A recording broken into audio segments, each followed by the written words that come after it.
trial of Clayton County Sheriff Victor Hill started deliberations over again today after a juror was released and replaced with an alternate. But the jury drama didn't end there. No, there's a lot of drama today here in Savannah. Today, the foreperson says one juror believes the sheriff is above the law and that same person is not cooperating with the other jurors. But that person is still on the jury. 11 Alive's Doug Richards is live at the federal courthouse with more on that. Doug? Yes, the foreperson in this case complained twice to the judge this afternoon about this one particular juror who appears to be preventing the jury panel from reaching a unanimous verdict against former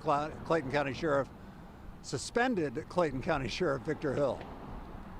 The forewoman of the federal jury weighing the guilt or innocence of Clayton County Sheriff Victor Hill sent a note to U.S. District Judge Eleanor Ross complaining that one of the jurors would not acknowledge the law, didn't understand the court's instructions, appears to show the beginning of cognitive impairment, and claimed that the U.S. president and the sheriff are above the law. Suspended Clayton County Sheriff Victor Hill is accused of violating the constitutional rights of 7 Clayton County jail inmates by forcing them into restraint chairs for hours with little provocation. Hill told the jury he did it to maintain order in the jail.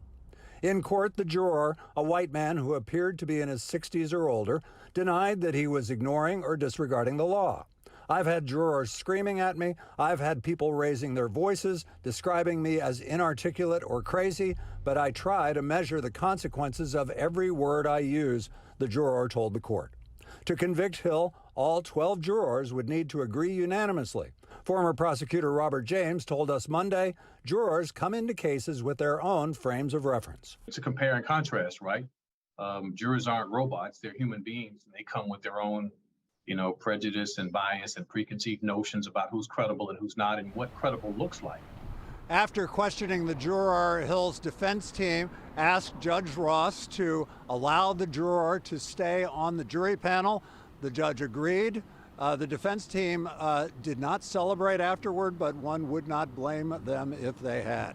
Live at federal court, Doug Richards, 11 Alive News. Absolutely, and the beat goes on. Thanks a lot. We appreciate that, Doug. Stay with 11 Alive on air and online for the very latest developments in the Victor Hill federal trial. Be sure to download the 11 Alive News app. It's free in the App Store.